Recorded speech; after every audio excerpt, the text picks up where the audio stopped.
আজকের বানাবো chicken curry কিংবা চিকেন কষা, দই দিয়ে বানাবো। চিকেনটাকে ম্যারিনেট করে রাখবো মোটামুটি 2 ঘন্টার মতো। যাই হোক, এবারে ঢাকনা দিয়ে রেখে দিই।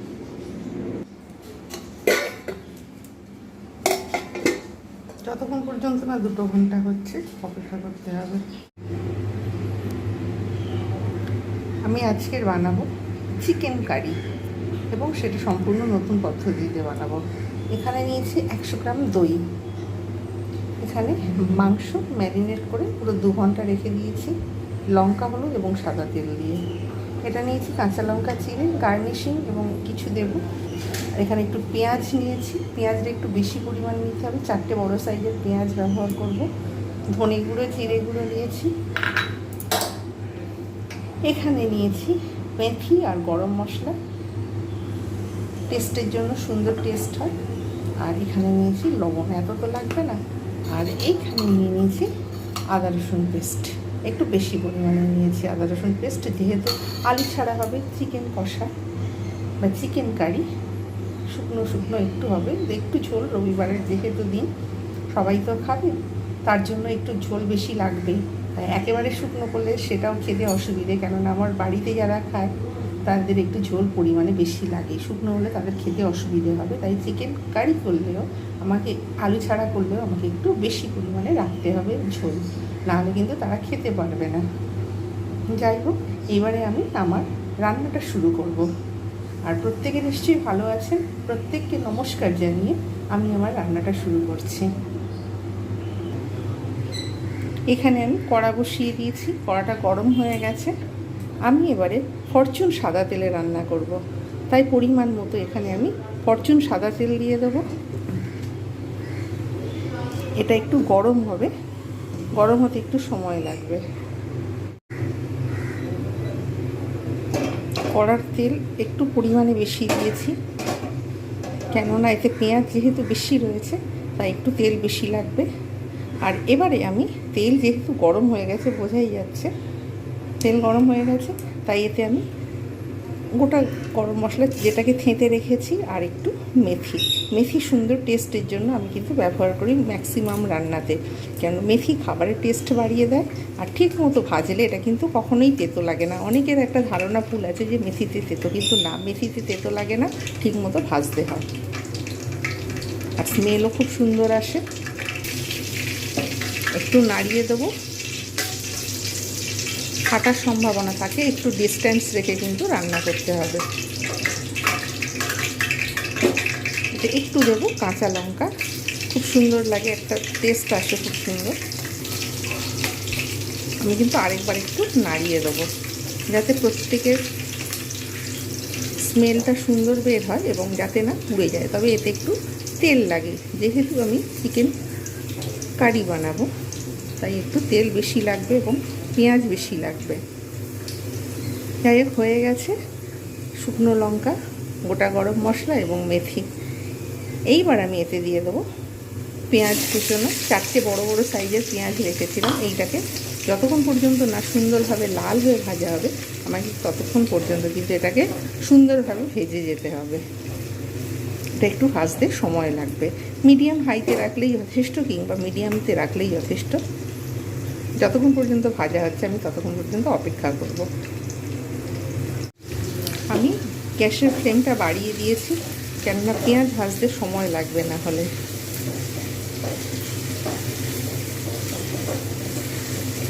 যতক্ষণ পর্যন্ত না সুন্দরভাবে ভাজা হচ্ছে ততক্ষণ পর্যন্ত কিন্তু আমাকে অপেক্ষা করতে হবে।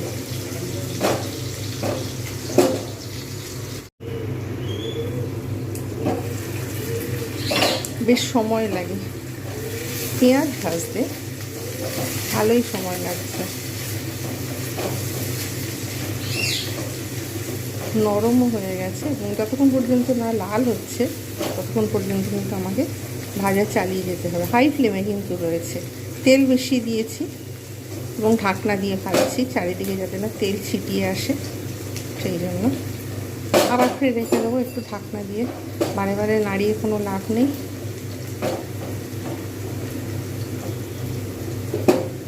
হাই ফ্লেমে রয়েছে। 1-2 মিনিট করে ঢাকা দিচ্ছি, আবার খুলে আবার ভাজতে শুরু করছি। অনেক সময় নিচ্ছে পেঁয়াজ ভাজতে। নরম হয়ে গেছে, আর একটু ভাজা হবে, তারপরে আমি এর মধ্যে অন্যান্য মশলা দেবো। অন্যান্য মশলা বলতে আগে চিকেন দেবো, কেন চিকেনগুলো ভাজার দরকার আছে। আমি যদি এর মধ্যে যদি আদা রসুনটা দিয়ে দিই, তাহলে কিন্তু আমাকে দেখতে হবে তলাটা ধরে যাচ্ছে, ওই জন্য আমি আদা রসুনটা আগে দিই না, কেন একদম মিহি করে আমি পিষে রেখে দিই মিক্সিতে, যার জন্য অসুবিধা হয় বলে আমি ঠিক সময় মতো আদা রসুন দিই। আর আদা পুড়ে গেলে, রসুন পুড়ে গেলে খাবারের টেস্ট কিন্তু নষ্ট হয়ে যায়, ওই জন্য আমি চট করে আদা রসুনটা দিই না। পেঁয়াজটা ভাজা হলে ভালো লাগে, কিন্তু পুড়ে গেলে মোটেও ভালো লাগে না। তাই এই যে পেঁয়াজ ব্রাউনিশ ভাব এসে গেছে, কিন্তু এখনও পর্যন্ত দেখা যাচ্ছে যে পেঁয়াজ কিন্তু ঠিক মতো হয়নি। আমি যতটা লাল চাইছি ততটা এখনও পর্যন্ত আমার ঠিক পছন্দ মতো হয়নি, তাই আমি এখনও আর একটু ঢাকা দিয়ে রেখে দেবো। যেহেতু পরিমাণে বেশি তেল আছে, পুড়ে যাওয়ার কোনো সম্ভাবনা নেই। যখনই আপনারা দেখবেন যে হয়তো পেঁয়াজ বেশি রয়েছে, চিকেন কষা করছেন, তখন কিন্তু সবসময় একটু বেশি তেল দেবেন, যাতে পেঁয়াজটা পুড়বে না। এইবারে আমি খুলবো, আর একটু দেখাই যাচ্ছে খুব সুন্দরভাবে ভাজা হয়েছে। কাঁচের ঢাকনা, খুব সাবধানে রাখতে হবে, না হলে কিন্তু মুশকিল। এই যে ঠিক একটু মচমচে ভাব এসেছে, লালচে ভাব এসেছে। এইবার আমি এর মধ্যে চিকেনগুলো কিন্তু ইজিলি দিয়ে দিতে পারবো। অনেকে আমি দেখি অনেক ভিডিওতে, ম্যাক্সিমাম ভিডিও আমি দেখি যে আগে মশলা কষে তার মধ্যে চিকেন দেয়, কিন্তু এতে কি হয়, চিকেন ঠিক মতো না কষা হলে বা ভাজা হলে একটা কাঁচা গন্ধ থেকে যায়, যার জন্য আমি আলাদা করে পেঁয়াজগুলো আর তুলবো না, কিংবা আলাদা করে আমি চিকেনগুলো ভাজবো না, পেঁয়াজ এতেই ভাজবো। কেন পেঁয়াজ আরও লাল হলে আরও সুন্দর হবে। তাই আমি এবার এতে চিকেনগুলো আমি কিন্তু দিয়ে দেবো, যেগুলো আমি 2 ঘন্টা ম্যারিনেট করে রেখে দিয়েছিলাম। এগুলো একটু নাড়বো, এবারে নেড়ে সুন্দরভাবে নেড়ে নেবো। আঁচ কিন্তু এবার একটু কমিয়ে দেবো, কেন কমানো আছে, আস্তে আস্তে চিকেনটাও ভাজা হবে, সিদ্ধ হবে সুন্দরভাবে। আমার 2 হাত ধরতে লাগবে, এক হাতে হ্যান্ডেল ধরতে লাগবে, আর এক হাতে খুন্তি দিয়ে নাড়তে হবে। বাঁ হাতে মোবাইল আর ডান হাতে খুন্তি, ওই জন্য অসুবিধে হচ্ছে। যাই হোক, একটু নাড়িয়ে নিলাম। এইবার আমি আর একটু নাড়িয়ে তারপর ঢাকনা দিয়ে দেবো, নাহলে তলাটা ধরে যাওয়ার সম্ভাবনা থাকবে, মোটেও ভালো লাগবে না। তেল যদিও বেশি দেওয়া রয়েছে, ধরবে না, ও হলেও আমার কিন্তু আর একটু নাড়িয়ে তারপর ঢাকনা দিতে হবে। প্রায় 5 মিনিট ধরে আমি এটাকে ছেড়ে দিয়েছিলাম।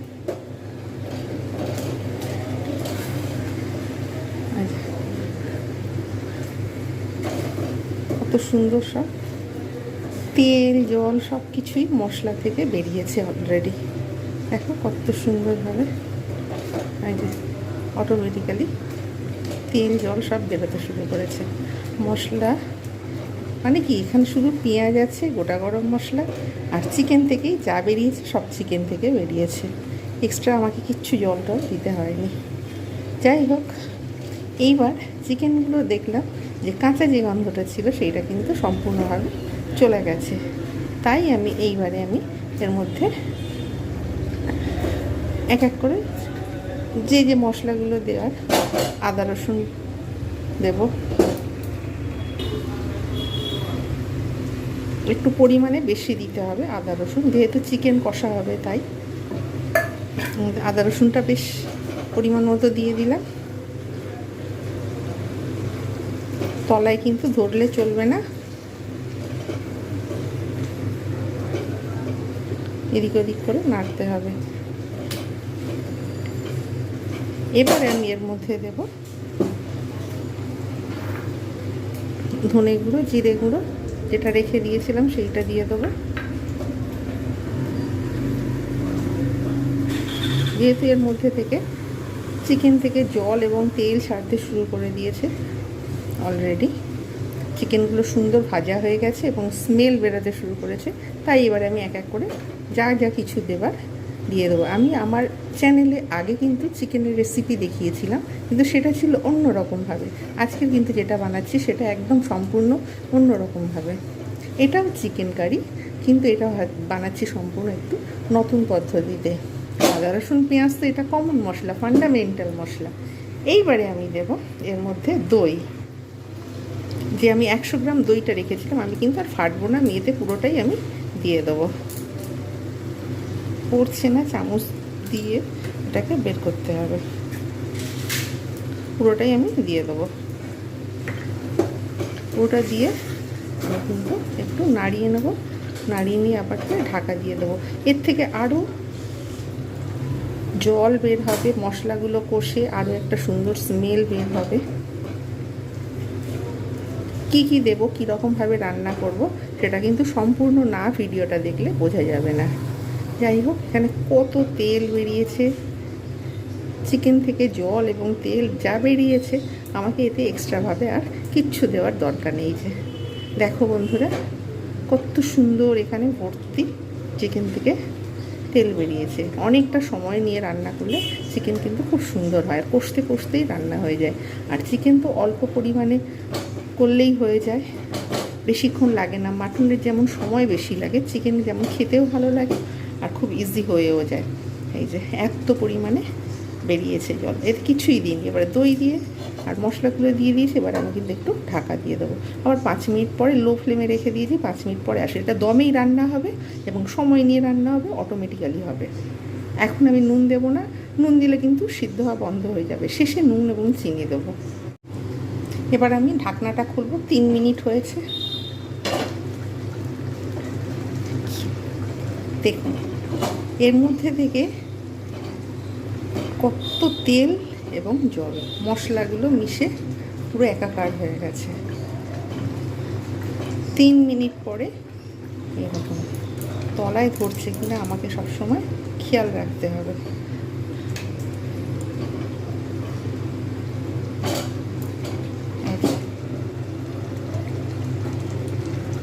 জল দেওয়া হয়নি, অথচ আমার এখান থেকে অটোমেটিক্যালি চিকেন থেকেই কিন্তু জল বেরিয়েছে। এবং চিকেনের যে তেল, আমি যে সাদা তেল দিয়েছিলাম, সেইগুলো মশলা, এগুলো কিন্তু অটোমেটিক্যালি এগুলো কষতে কষতে এইগুলো এসেছে। আরও যত কষা হবে অটোমেটিক্যালি কিন্তু তেল এবং মশলাগুলো মিশে একদম মিহি হয়ে যাবে। এগুলোকে আলাদা করে আর মিক্সিতে পেশার দরকার নেই। অটোমেটিক্যালি কিন্তু কিছুই দিতে হয়নি, জাস্ট মশলা দিয়েছি, তেল দিয়েছি আর দই দিয়েছি, টক দই 100 গ্রাম, ব্যাস।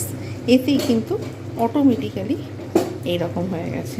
আমি আবার ফিরে আসবো 3-4 মিনিট পর ফিরে। খুলে দেখি তো কন্টিনিউ জল ছাড়তে, তো একদম পুরো সমুদ্র রান্নার মতো হয়ে গেছে। জল ছেড়ে ছেড়ে, তেল ছেড়ে ছেড়ে, মশলাগুলো সিদ্ধ হয়ে, মশলা আরও সিদ্ধ হবে, যার জন্য আমি অপেক্ষা করব। চিকেনও আরও সিদ্ধ হবে। এখনও তো লবণ দিইনি, মানে চিকেন আরেকটু সিদ্ধ হবে, তারপরে লবণ দেবো। যত নরম হয় চিকেন, এরা নরম যেহেতু সবাই বাড়িতে পছন্দ করে, তাই আমি চিকেনটা যতক্ষণ পর্যন্ত না নরম হয় ততক্ষণ পর্যন্ত কিন্তু আমি অপেক্ষা করি। আগে আমি লবণ দিই না। অনেক মানে অটোমেটিক্যালি এগুলো কিন্তু বেরিয়ে গেলে এবার এগুলো ফুটে, মশলাগুলো ফুটে একদম মিহি হয়ে যাবে। যত সুন্দর মিহি হয়, কষা হয় মশলাগুলো, তত সুন্দর টেস্ট বাড়ে। সিদ্ধ অলরেডি হয়ে গেছে। তে যা জল বেরিয়েছে এবং তেল মশলা ফুটে যা সুন্দরভাবে হয়েছে, এতে আলাদা করে আর কিছু দেবার দরকার নেই। এতটা পরিমাণে তেল ছাড়তে শুরু করেছে, জল ছাড়তে শুরু করেছে এবং স্মেল অসম্ভব সুন্দর। আমি বললে তো আর কেউ বুঝতে পারবে না, তবুও আপনারা অনুমান করার চেষ্টা করুন। চিকেনের কালারটা দেখলেই বুঝতে পারছেন কত সুন্দর। এটা কিন্তু অটোমেটিক্যালি এটা আর বেরোতে শুরু করেছে। আর দই দিলে কিন্তু চিকেনের টেস্ট কিন্তু আরও সুন্দর, অনেক বেশি বেড়ে যায়। চিকেন কিন্তু যাদের রেড মিট খাওয়া বারণ, তারা কিন্তু চিকেন খেতে পারবেই। ওই জন্য ডাক্তার অধিকাংশ সময় বলে যে রেড মিট খাওয়া উচিত নয় বেশি, তাই চিকেন সকলের পক্ষে ইজি ডাইজেস্ট এবং হাই প্রোটিন থাকে ঠিকই, এবং শরীরের পক্ষেও উপকারী। আর রবিবার হলে সবাই চিকেন খেতে চায়, অন্য দিন হলেও সবাই চিকেন খেতে চায়, চিকেন পছন্দ করে না এই রকম কেউ নেই। মশলাগুলো জাস্ট আর একটুখানি মেল্ট হবে, যার জন্য আমি অপেক্ষা করছি।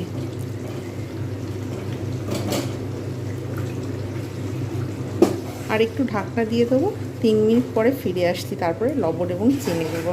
একটু জল হলে দিতে হতে পারে, একটু দেওয়া ভালো, কেননা ডাইজেস্টের প্রবলেম না হলে হতে পারে। আমি এবারে ঢাকনাটা খুলবো, জাস্ট 2 মিনিট হয়েছে। চিকেন তো সিদ্ধ হয়েই গেছে, মশলাগুলো সব সুন্দরভাবে কষা হয়ে গেছে। এইবারে আমি এর মধ্যে লবণটা পরিমাণ মতো দিয়ে দেবো। লবণ পরিমাণ মতো দিলে তাহলে এটা কিন্তু আর সিদ্ধ হবে না, যতটুকু দরকার। আর একটু দেবো, আর দেবার দরকার নেই। এবারে আমি অপেক্ষা করব।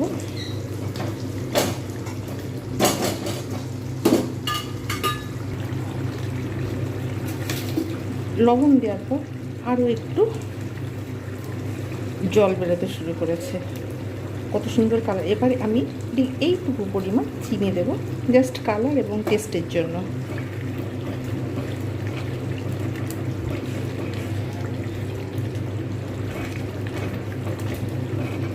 মশলাগুলো সিদ্ধ হয়ে গেছে, চিকেনও সিদ্ধ হয়ে গেছে। ইজি একটু ডাইজেস্টের জন্য আমি জাস্ট অল্প একটু জল দেব, জাস্ট অল্প পরিমাণে, না দিলেও হয়ে যায়, কিন্তু ডাইজেস্টিভ প্রবলেম হয়। মশলাগুলো আর একটু কুক হলে ভালো হয়, যার জন্য আমি অল্প পরিমাণে জল দেব।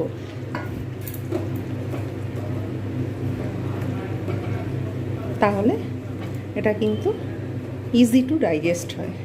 আর যদি মশলাগুলো কষে রান্না করি, এটা কিন্তু ডাইজেস্টের অনেক সময় প্রবলেম দেখা যায়, যার জন্য এটা যতই কষা হোক যাই হোক, একটু জল দিয়ে ফুটালে, আর একটু ফুটালে এটা কিন্তু সুবিধে হয়, এবং শরীরের পক্ষেও কিন্তু মেটাবলিজমের জন্য কিন্তু খুবই ভালো।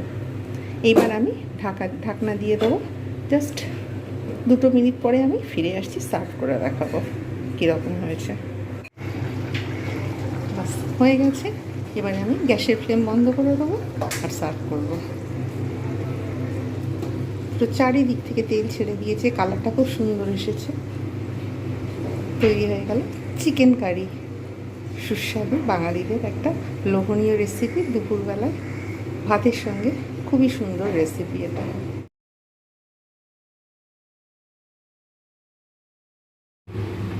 তৈরি হয়ে গেল আলু ছাড়া চিকেন কারি। রবিবারের এটা একটা সুন্দর রেসিপি, এবং অন্য দিনেরও এটা একটা সুন্দর রেসিপি। যে কোনো দিনই হোক না কেন, সোমবার, মঙ্গলবার, যে কোনো দিনই হোক না কেন, এই সুন্দর রেসিপিটা বানাতে হলে অবশ্যই আমার রেসিপিটা আপনাদের পুরোটা দেখতে হবে। আমি কীভাবে বানিয়েছি এইভাবে বানান, এবং ঘরেতে ট্রাই করুন, দেখবেন নিজেরও ভালো লাগবে এবং বাড়ির সকলে খেয়ে আপনাদের প্রশংসা করবে। আর ভালো লাগলে রেসিপিটা অবশ্যই চ্যানেলটাকে সাবস্ক্রাইব করতে ভুলবেন না, লাইক করতে, কমেন্ট করতে এবং শেয়ার করতে অবশ্যই ভুলবেন না। নেক্সট টাইম আরও একটা নতুন ভিডিও নিয়ে আপনাদের সামনে উপস্থিত হব। সকলে ভালো থাকবেন, সুস্থ থাকবেন। ধন্যবাদ।